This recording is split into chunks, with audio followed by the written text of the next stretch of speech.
এক দেশে ছিল এক রাজা। রাজার ছিল গল্প শোনার শখ।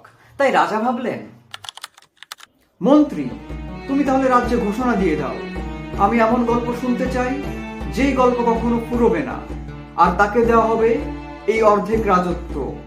দিন যায়, সপ্তাহ যায়, মাস যায়, এক একজন আসে, 2 দিন 5 দিন পর গল্প ফুরিয়ে যায়, আর রাজা রেগে তার গর্দান নিয়ে নেন। এরই মাঝে সবাই আসে এক দর্জি, তার হাতে একটি জাদুর পোশাক যে কথা বলতে পারে।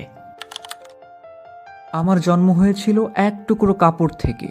যে হাতগুলো আমাকে ছুঁয়েছে তারা শুধু কাজ করেনি, আমাকে গড়েছে। প্রতিটা সেলাইয়ে একটু একটু করে স্বপ্ন এঁকেছে। আমি তাদের হাতের রিদম শিখেছি।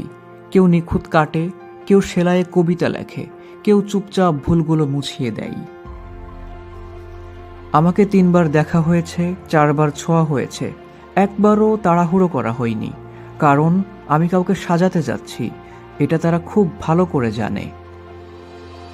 এক টুকরো সুতো থেকে শুরু করে পরিপূর্ণভাবে তৈরি হওয়া পর্যন্ত এখানেই রয়েছে হাজারো পরিশ্রম আর ত্যাগের গল্প। এরপর আমি ছড়িয়ে গিয়েছি দেশ থেকে দেশান্তরে। যুগের পর যুগ ধরে, বছরের পর বছর ধরে এই রঙের গল্প, এই সমস্ত কিছুই চলছে, যা কখনোই শেষ হয় না।